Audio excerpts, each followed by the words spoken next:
Ministries.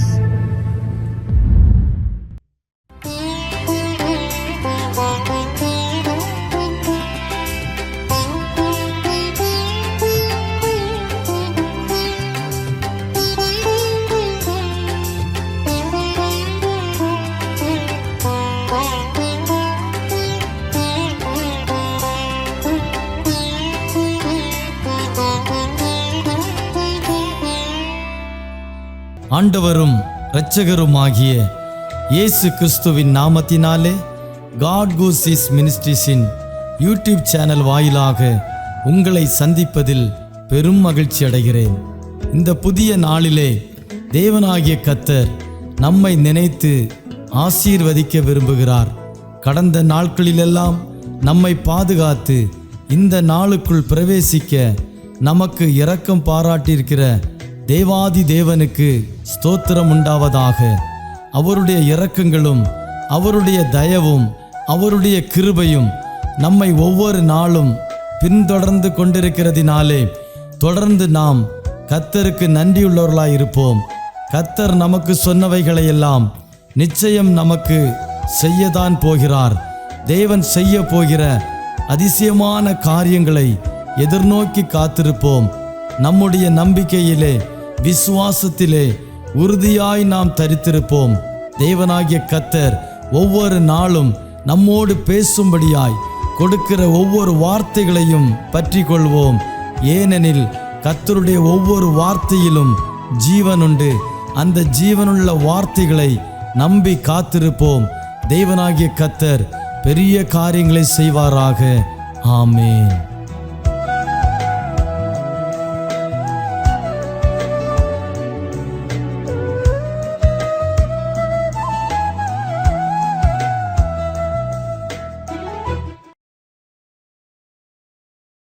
கர்த்தருடைய பரிசுத்த நாமம் மகிமைப்படுவதாக. ஆசீர்வதிக்கப்பட்ட இந்த நல்ல வேளையில் தேவ பிள்ளைகளோடு சேர்ந்து ஆண்டவரை ஆராதிக்கும்படியாக, கர்த்தருடைய வார்த்தைகளை பகிர்ந்து கொள்ளும்படியாக பரலோகத்தின் தேவன் பாராட்டின அவருடைய விலையேறப்பெற்ற அன்பிற்காக அவருக்கு உள்ளத்தின் ஆழத்திலிருந்து கோடா கோடி நன்றி செலுத்துகிறோம். இதற்கு காரணமாக கர்த்தர் பயன்படுத்தி வருகிறதான எங்கள் அன்பு சகோதரர், அவருடைய குடும்பம், அவரோட ஊழியத்தில் பிரயாணிக்கிறதான ஒவ்வொரு தேவனுடைய பிள்ளைகளுக்கும் ஆண்டவராகிய இயேசு கிறிஸ்துவின் நாமத்தினாலே எங்களுடைய நன்றியையும் வாழ்த்துதலையும் தெரிவித்துக் கொள்கிறோம். கர்த்தருக்கு ஸ்தோத்திரம். இந்த நாளிலும் கூட நாம் தியானிக்கும்படியாக தெரிந்து கொள்ளப்பட்ட வேத பகுதி ஏசாயா தீர்க்கதரிசியின் புஸ்தகம் 60ஆம் அதிகாரம் 20ஆம் வசனம். உன் சூரியன் இனி அஸ்தமிப்பதும் இல்லை, உன் சந்திரன் மறைவதும் இல்லை. கர்த்தரே உனக்கு நித்திய வெளிச்சமாயிருப்பார், உன் துக்க நாட்கள் முடிந்து போம். கர்த்தருக்கு ஸ்தோத்திரம். நான் வாசிக்க கேட்ட வசனத்தில் உன் சூரியன் இனி அஸ்தமிப்பதும் இல்லை.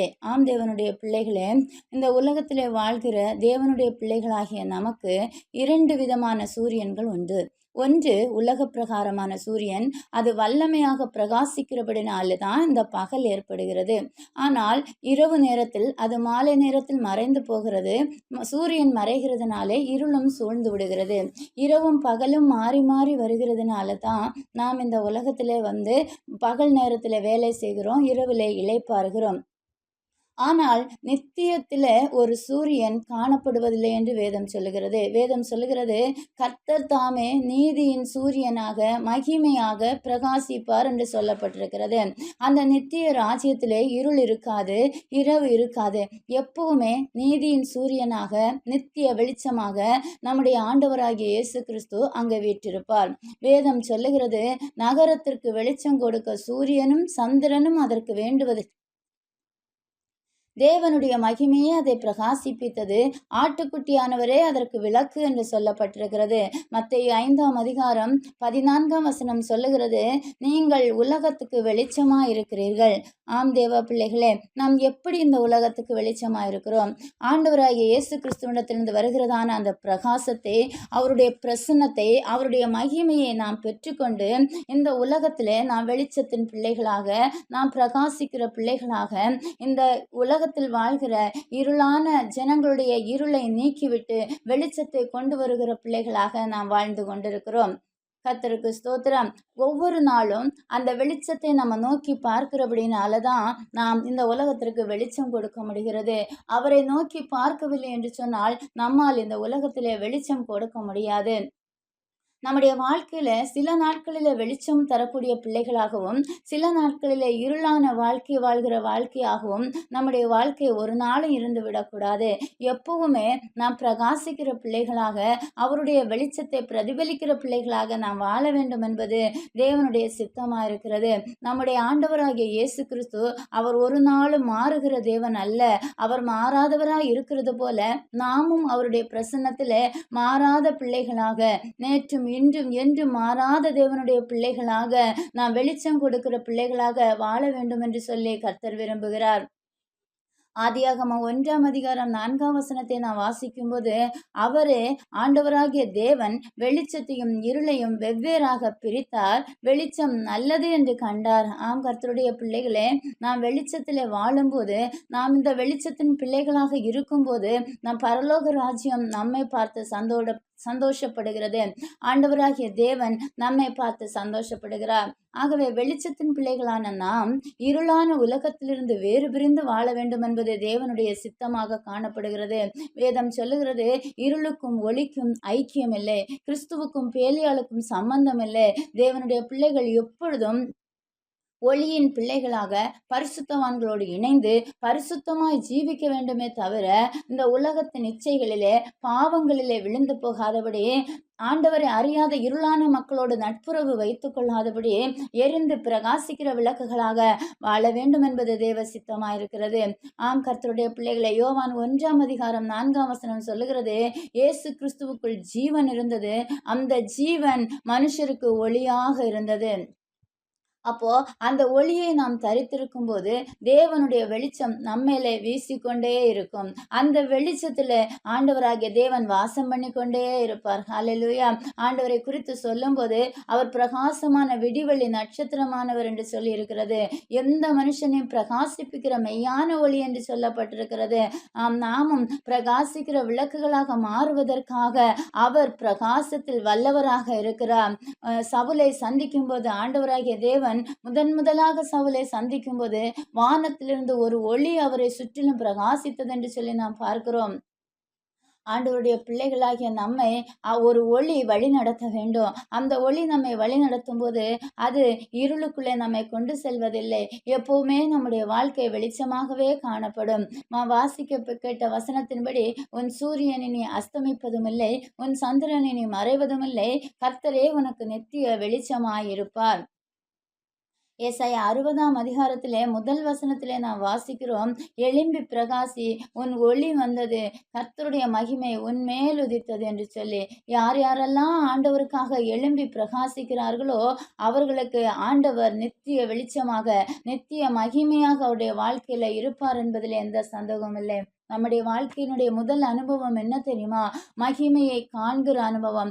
அன்று மோசே ஆண்டோடைய மகிமையை காண வாஞ்சித்து கண்மலையின் வெடிப்பிலே மறைந்திருந்து கர்த்தருடைய மகிமையை கண்டார். தாவீது கூட தேவனுடைய மகிமையை காண விரும்பினார். சங்கீதம் 63:2 நம்ம வாசிக்கிறோம், இப்படியே பரிசுத்த ஸ்தலத்திலுமே பார்க்க ஆசையா இருந்து உமது வல்லமையும் உமது மகிமையும் கண்டேன் என்று சொல்லுகிறார். ஹல்லேலூயா. அதே போல நம்முடைய வாழ்க்கையில நம்முடைய விருப்பம் எதுவாக மாற வேண்டும்? மோசேயுடைய விருப்பம் ஆண்டவருடைய மகிமையை காண வேண்டும். தாவீதினுடைய விருப்பம் தேவனுடைய மகிமையை காண வேண்டும் என்பது. நம்முடைய விருப்பம் என்ன? மகிமையை காண்கிற அனுபவம், அவரை பார்க்கிற அனுபவம், அந்த வெளிச்சத்துக்குள்ளே வாசம் பண்ணுகிற ஒரு அனுபவம் நமக்குள்ளே இருக்க வேண்டும் என்று சொல்லி நாம் விரும்ப வேண்டும். ரெண்டாவது நாம் என்ன செய்ய வேண்டும்? நம்முடைய வாழ்க்கையினுடைய ரெண்டாவது அனுபவம் என்ன என்று சொன்னால், அந்த மகிமையை பிரதிபலிக்கிற பிள்ளைகளாக நாம் மாற வேண்டும். அன்று மோசே சீனாய் மலையிலே அவருடைய மகிமையை காண வாஞ்சித்து அந்த மகிமையை பெற்றுக்கொண்டு 40 நாள் தேவ சமூகத்தில் ஆண்டவருக்கு முன்னதாக நின்றபோது அவருக்கே தெரியாமல் அவருடைய முகம் பிரகாசித்தது. ஆம் கர்த்தருடைய பிள்ளைகளே, ஆண்டவருடைய சமூகத்துல நாம் காத்திருக்கும் போது நிச்சயமாக நம்முடைய முகங்களும் பிரகாசிக்க தான் செய்யும். நம்முடைய வாழ்க்கை பிரகாசிக்க தான் செய்யும். மற்றவர்களால நம்மை தாங்கி பொறுத்து கொள்ள கூடாத அளவுக்கு அந்த மகிமை மிகவும் பெரிதாக காணப்படும். அந்த மகிமையை பிரதிபலிக்கிற ஒரு அனுபவம் நமக்குள்ளே தேவ மகிமை இருக்கிறது, நமக்குள்ளே தேவ வெளிச்சம் இருக்கிறது என்பதை உலகம் கண்டு கொள்ளத்தக்கதான விதத்தில் நாம் வாழ்கிற ஒரு வாழ்க்கை நம்முடைய வாழ்விலே காணப்பட வேண்டும். முதலாவது பார்த்தோம், மகிமையை காண்கிற அனுபவம் நமக்குள்ளே காணப்பட வேண்டும். இரண்டாவது பார்த்தோம், அந்த மகிமையை பிரதிபலிக்கிற அனுபவம் நம்முடைய வாழ்க்கையில காணப்பட வேண்டும். மூன்றாவது நாம் பார்க்கும்போது மகிமையின் அபிஷேகத்தாலே நிரப்பப்படுகிற பிள்ளைகளாக நாம் காணப்பட வேண்டும். பரிசுத்த ஆவியானவர் அவர் மகிமையுள்ள ஆவியானவர் என்று சொல்லப்பட்டிருக்கிறது. பரிசுத்த ஆவியின் அபிஷேகத்தை நாம் பெற்றுக்கொள்ளும் போது மகிமையின் தேவன் நமக்குள்ள வந்து வாசம் பண்ணுகிறார். சங்கீதம் 24:7 சொல்லுகிறது, வாசல்களே உங்கள் தலைகளை உயர்த்துங்கள், அநாதி கதவுகளை உயருங்கள், மகிமையின் ராஜா உட்பிரவேசிப்பார். தேவனுடைய பிள்ளைகளே, நம்முடைய இதயத்தின் கதவுகளை அவருக்காக நாம் திறந்து கொடுக்கும் போது நிச்சயமாக அந்த மகிமையின் ராஜா மகிமையின் அபிஷேகத்தாலே நம்மை நிரப்பி நடத்துவதற்கு போதுமானவராய் காணப்படுகிறார். ஹல்லேலூயா. அவருடைய மகிமையை காண்கிற பிள்ளைகளாக நாம் வாழ வேண்டும். அவருடைய மகிமையை பிரதிபலிக்கிற பிள்ளைகளாக நாம் வாழ வேண்டும். அவருடைய மகிமையின் அபிஷேகத்தாலே நிரப்பப்படுகிற பிள்ளைகளாக நாம் வாழ வேண்டும். அதுவே தேவனுடைய சித்தமாக காணப்படுகிறது. நம்முடைய வாழ்க்கையில மகிமையின் அபிஷேகத்தாலே நாம் நிரப்பப்படுகிற அந்த அனுபவத்தோடு நாம் நின்று விடக்கூடாது. அது மட்டுமல்ல, நாம் எழும்பி பிரகாசிக்க வேண்டும். வேதம் சொல்ற, நான் வாசிக்க கேட்டது போல, எழும்பி பிரகாசி, உன் ஒளி வந்தது, கர்த்தருடைய மகிமை உன்மேல் உதித்தது என்று சொல்லப்பட்டிருக்கிறது. தேவனுடைய பிள்ளைகளை நாம் எரிந்து பிரகாசிக்கிற அனுபவத்திற்குள்ளாக நம்முடைய வாழ்க்கை மாற வேண்டும். ஒரு நாளும் நாம் இந்த உலகத்திலே வாழ்ந்து கொண்டிருப்பது வெளிச்சமான உலகத்திலே அல்ல, இருள் நிறைந்த உலகத்திலே வாழ்ந்து கொண்டிருக்கிறோம். ஆண்டவராகிய தேவன் அந்த இருளுக்கு வெளிச்சத்தை கொடுப்பதற்காக அவருடைய பிரசன்னத்தை நமக்குள்ளே அனுப்பி நாம் வெளிச்சத்தின் பிள்ளைகளாக வாழ்வதோடு மட்டுமல்லாமல் அந்த வெளிச்சத்தை பிரதிபலித்து அந்த மகிமையின் ஆவியானவரை நமக்குள்ளே ஒவ்வொரு நாளும் அனல் மூட்டி எழுப்புகிற பிள்ளைகளாக நாம் காணப்பட வேண்டும். ஹல்லேலூயா. உன்மேல் கர்த்தர் உதிப்பார். 2வது வசனத்தில் நான் வாசிக்கிறோம், ஒருவேளை இந்த உலகத்துல, இந்த பூமியில இருள் நிறைஞ்சு காணப்படலாம், காரிருள் ஜனங்களை மூடி இருக்கலாம், ஆனாலும் கர்த்தர் உன்மேல் உதிப்பார். ஹல்லேலூயா. அவருடைய மகிமை உன்மேல் காணப்படும் என்று சொல்லப்பட்டிருக்கிறது. உலகமே இருளிலே மூழ்கி போய் கிடந்தாலும் அவருடைய மகிமை நமக்குள்ள இருக்கும்போது நாம் வெளிச்சத்தின் பிள்ளைகளாக நாம் வாழ முடியும். கர்த்தருக்கு ஸ்தோத்திரம். தேவனுடைய பிள்ளைகளே, அடுத்த அனுபவத்திற்குள்ளாக நாம் போவோம் என்று சொன்னால்தான் ஆண்டவருடைய வருகையிலே நாம் மகிமையின் மேலே மகிமை அடைய முடியும். மகிமையின் ராஜாவாகிய இயேசு கிறிஸ்துவோடு கூட நாம் மகிழ்ந்து சுகித்திருக்க முடியும். ஹல்லேலூயா. நாம் எல்லாரும் ஆண்டவரை திறந்த முகமாய் அவருடைய மகிமையை கண்ணாடியில காண்கிறது போல கண்டு ஆவியா இருக்கிற கர்த்தராலே அவருடைய சாயலாக மகிமையின் மேலே மகிமையடைந்து மறுரூபப்பட வேண்டும் என்பது தேவனுடைய சித்தமா இருக்கிறது. நாம் அப்படி மறுரூபப்படும் போது ஆண்டவர் நம்முடைய துக்க நாட்களை எல்லாம் சந்தோஷமாக மாற்றுவா.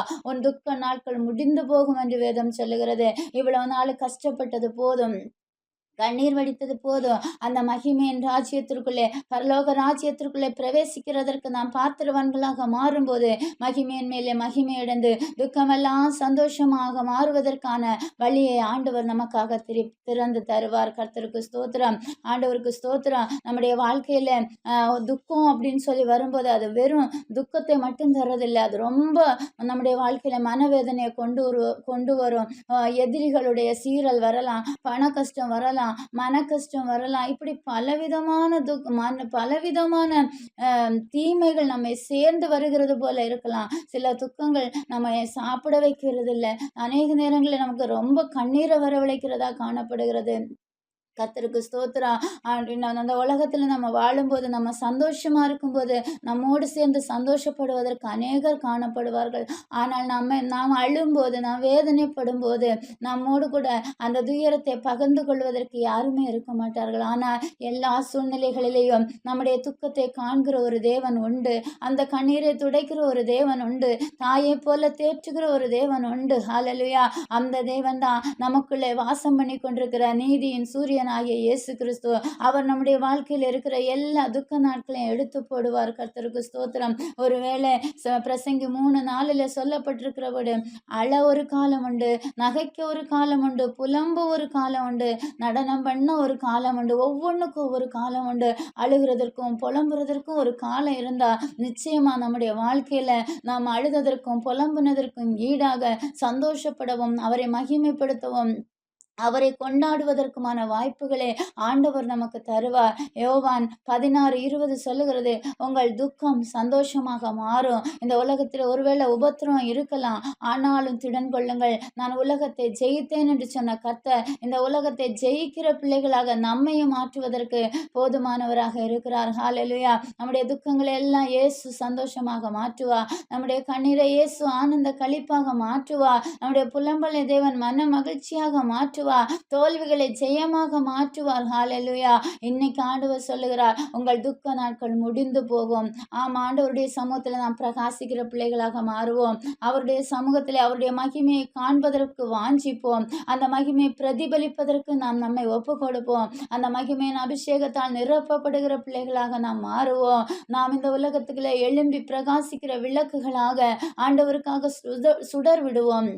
நிச்சயமாக அந்த தேவன் நம்முடைய துக்கங்களை எல்லாம் மாற்றி சந்தோஷமான வாழ்க்கைக்குள்ள நடத்துவதற்கு போதுமானவராயிருக்கிறார். அதான் மோசே ஜெபம் பண்ணும்போது சொல்லுகிறார், தேவரீர் எங்களை சிறுமைப்படுத்தின நாட்களுக்கும் நாங்கள் துன்பத்தை கண்ட வருஷங்களுக்கும் சரியாக எங்களை மகிழ்ச்சியாக்கும் என்று சொல்லி. ஆம் கர்த்தருடைய பிள்ளைகளே, ஒரு பிரச்சனை முடியும் போது இன்னொன்று ஆரம்பிக்கும். அப்படி ஒவ்வொரு நாட்களும் நகர்ந்து கொண்டே போவோம். நம்முடைய வாழ்க்கையில சிறுமைப்பட்ட நாட்கள், துன்பத்தை கண்ட நாட்கள் முடிவடையும் போது தேவன் நமக்கு நித்திய வெளிச்சமாக இருக்கும்படியான ஜோதிமயமான ஆசீர்வாதமான புகழ்ச்சி மிக்க வல்லமை மிக்க மகிழ்ச்சியான நல்ல நாட்களை தேவன் நமக்கு ஆரம்பித்து தருவதற்கு போதுமானவராக இருக்கிறார். கர்த்தருக்கு ஸ்தோத்திரமாகவே நாம் அவருடைய சமூகத்தில் அவருடைய மகிமையை காண விரும்புவோம். அவருடைய மகிமையை பிரதிபலிக்க விரும்புவோம். அவருக்காக பிரகாசிக்கிற விளக்குகளாக அவருடைய மகிமையின் அபிஷேகத்தினால் நிரப்பப்படுகிற பிள்ளைகளாக வாழுவதற்கு நம்மை ஒப்பு கொடுப்போம். கர்த்தர் தாமே இந்த வார்த்தைகளின் மூலமாக நம் ஒவ்வொருவரையும் ஆசீர்வதிப்பாராக. ஆமென். நாம் ஒரு நிமிடம் கண்களை மூடி ஜெபம் பண்ணுவோம். தகப்பனே, நாங்களுமே நன்றியோடு துதிக்கிறோம். நீர் எங்களோடு பேசின நல்ல வார்த்தைகளுக்காக உமக்கு நாங்கள் நன்றி செலுத்துகிறோம். ஆண்டவரே, நீர் எங்களுக்கு நித்திய வெளிச்சமாக இருப்பதற்காக ஸ்தோத்திரம் அப்பா. ஆண்டவரே, இந்த வார்த்தைகளை கேட்டுக்கொண்டிருக்கிற பிள்ளைகள் ஒருவேளை இத்தனை நாட்களும் பலவிதமான துக்கங்களிலே, வேதனைகளிலே, கண்ணீரிலே புலம்பி தவித்து கொண்டிருக்கலாம். ஆண்டவரே, உங்கள் துக்கம் சந்தோஷமாய் மாறும் என்று சொன்னீர ஆண்டவரே. உன்னுடைய துக்க நாட்கள் முடிந்து போகும் என்று சொன்னீர ஆண்டவரே. பிள்ளைகளுடைய துக்க நாட்கள் முடிந்து மகிழ்ச்சியான நாட்களுக்குள்ளாக தேவன் மாற்ற போறதற்காக நன்றி செலுத்துகிறோம் ஆண்டவரே. அதற்காக ஆண்டவரே, இந்த நாளில் நாங்கள் எங்களை ஒப்பு கொடுத்து ஜெபிக்கிறோம் ஆண்டவரே. அந்த மகிமையை காண விரும்புகிறவர்களாக எங்களை மாற்றுங்க.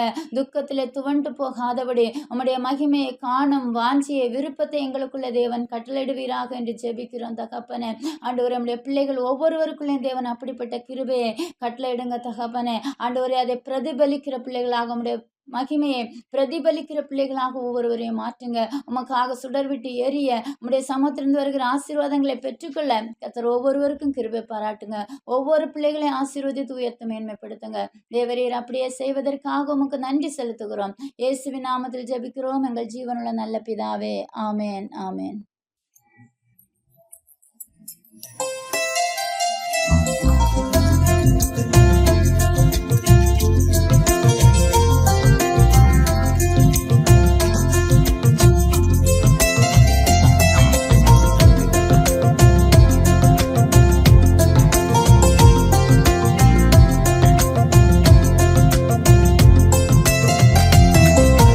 உம்மைத்தான் நான் பார்க்கின்றேன், பிரகாசம் அடைகின்றேன். உம்மைத்தான் நான் பார்க்கின்றேன், பிரகாசம் அடைகின்றேன். அவமானம் அடைவதில்லை அப்பா, நான் உமது பிள்ளை. அப்பா, நான் உமது பிள்ளை. ஒரு நாளும் அவமானம் அடைவதில்லை. அப்பா, நான் உமது பிள்ளை. ஒரு நாளும் அவமானம் அடைவதில்லை. உம்மைத்தான் நான் பார்க்கின்றேன், பிரகாசம் அடைகின்றேன்.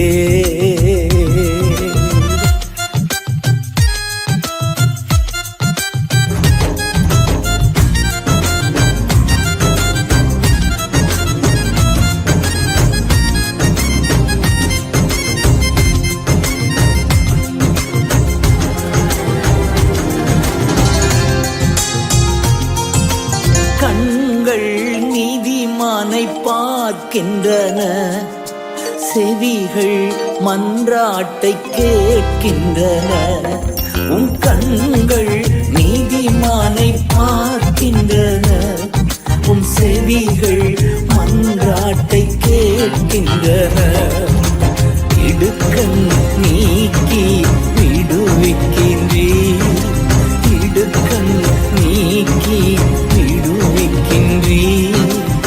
இறுதி வரை நீ நடத்தி செல்வீர், இறுதி வரை நீ நடத்தி செல்வீர். அவமானம் அடைவதில்லை அப்பா, நான் உமது பிள்ளை. அப்பா, நான் உமது பிள்ளை. ஒரு நாளும் அவமானம் அடைவதில்லை. அப்பா, நான் உமது பிள்ளை. ஒரு நாளும் அவமானம் அடைவதில்லை. உம்மைத்தான் நான் பார்க்கின்றேன், பிரகாசம் அடைகின்றேன்.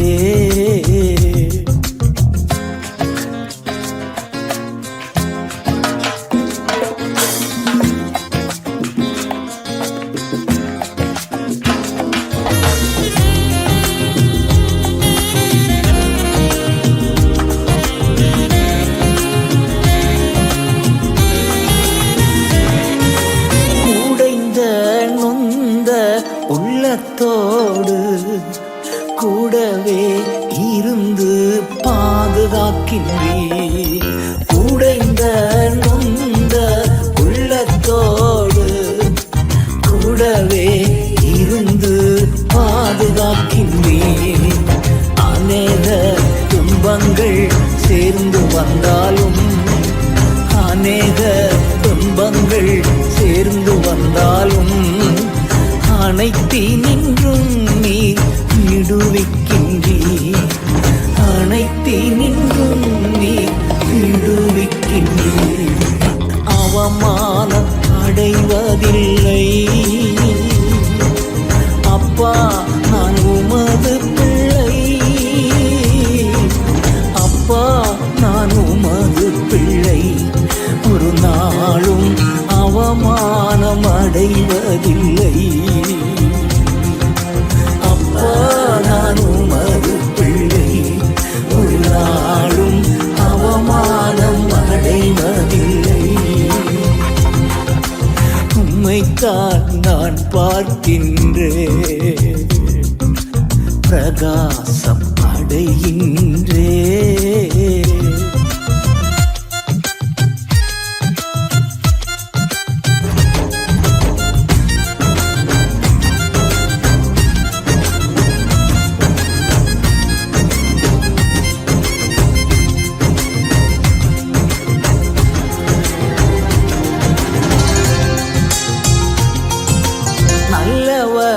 இனியவர் என் ஆண்டவர், நாளெல்லாம் சுவைத்து மகிழ்கின்றேன்.